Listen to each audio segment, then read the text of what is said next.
जय जगन्नाथ जय जगन्नाथ। मु आनंद प्रधान समस्त को मोर हृदयतम प्रदेश अनेक अनेक शुभेच्छा और शुभकामना प्रदान करी भक्तिपूत अर्पण करी आज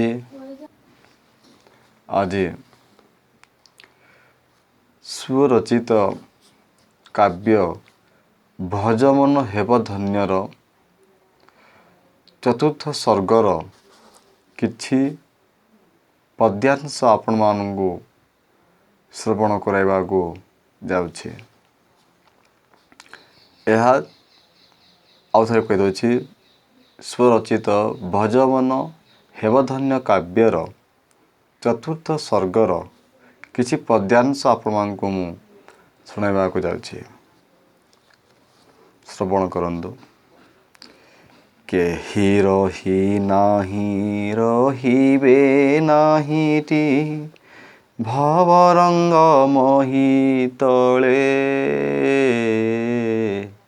सर्वे निज निज रंगभूमि सारी बाहुड़िबे काल बले। केहि रही नाही रहिबे नाहीटी भवरंग मोहि तले सर्वे निज निज रंगभूमि सारी बाहुड़िबे काल बले। क्षण दिन मास बरस सई समय चकर रथे नुहई अपेक्षा गड़ी चाले भाई देहु आयु क्षय जाए देहु आयु क्षय जाए। जानरे इंधन थिले ताहा भाई गड़ी गड़ी जाए केते सरी गले ताहा अचल हुई गड़ी करी पारे किरे। ठीक से ही परी सुण भाई सुण शरीर रूपक गाड़ी प्राण रूपी इंध नथिले रे भाई गड़ी गड़ी जाए किछि गड़ी गड़ी जाए किछि। सरी गले ताहा पराण सरई एहा अटे सत्य भाई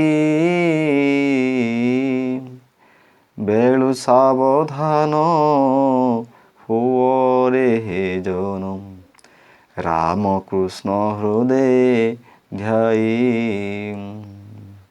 भजिथिले भाई राम कृष्ण दुई पराण धन्य होई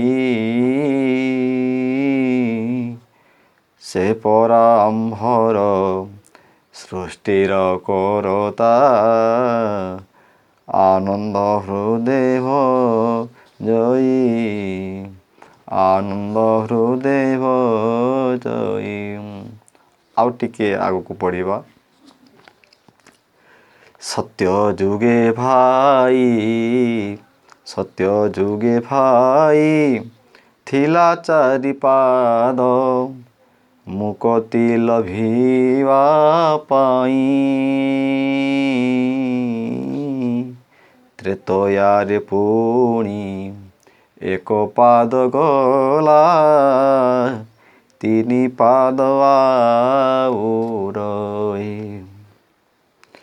द्वापर जुगरे दुई पाद गला दुई पाद आउ रही କଳି ଯୁଗେ ପୁଣି ତିନି ପାଦ ଗଲା,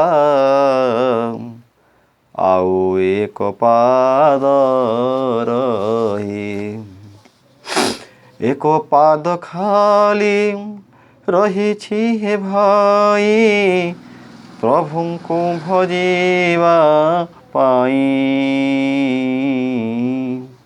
ଭଜି ନ ପାରିଲେ ମୁକତି କାହିଁବା, ଶୁଣ ଭାଇ କର୍ଣ୍ଣ ଡେରି। ପୁରା କାଳେ ଭାଇ ଧ୍ରୁବ ନାମ ବାଳ, ବିଷ୍ଣୁଙ୍କୁ ଧ୍ୟାନସ୍ଥ ହୋଇ, ପ୍ରାପତ କରିଲା ଶ୍ରୀହରିଙ୍କୁ ସିଏ, ଦର୍ଶନେ ମୁଗ୍ଧ ହୋଇ। ଆଉ ଏକ ବାଳ ପ୍ରହ୍ଲାଦ ନାମେ, ବିଷ୍ଣୁଙ୍କୁ ଧ୍ୟାନସ୍ଥ ହୋଇ, ବାର ବାର ସିଏ ମୁକତି ଲଭଇ, ବିଷ୍ଣୁଙ୍କ ଦୟା ସେ ପାଇ। ଆଉ କେତେ ଭାଇ ବର୍ଣ୍ଣନା କରିବି, ଭାଷା କୋଶ ପାଇନାହିଁ, ଅବା ମୋର କିଛି ଶାସ୍ତ୍ରେ ଜ୍ଞାନ ନାହିଁ, ମୂରୁଖ ଆନନ୍ଦ, ମୂରୁଖ ଆନନ୍ଦ ମୁହିଁ, ମୂରୁଖ ଆନନ୍ଦ ମୁହିଁ। ଧନ୍ୟବାଦ। ମୁଁ ଆଶା କରୁ ନିଶ୍ଚିତ ଭାବରେ ଏଇ କିଛି ପଦ୍ୟାଂଶ ମୁଁ ଆବୃତ୍ତି କଲି। ଆଉ ଥରେ ମୁଁ କହିଦେବାକୁ ଚାହେଁ, ଏହା ଥିଲା ସ୍ୱରଚିତ କାବ୍ୟ ଭଜ ମନ ହେବ ଧନ୍ୟ। ଏହା ବିଗତ କାବ୍ୟାରମ୍ଭ ହୋଇଥିଲା ବିଗତ 14/9/2010 ତାରିଖରୁ, ଏବଂ ଏହାର ପରିପୂର୍ଣ୍ଣ ସମାପ୍ତି ହୋଇଥିଲା 23/10/2017 ମସିହାରେ। ଆପଣମାନେ ଜାଣନ୍ତି, ଏହାକୁ ମୁଁ ଆଗରୁ ଫେସବୁକ୍ ମାଧ୍ୟମରେ ଲୋକାର୍ପଣ କରିସାରିଛି। ଏଥିରେ ମୋଟ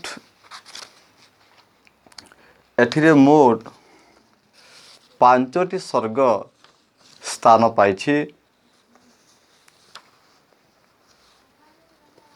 ଏହାକୁ ମୁଁ ଆଗରୁ ଆପଣମାନଙ୍କୁ ଭେଟି ସାରିଛି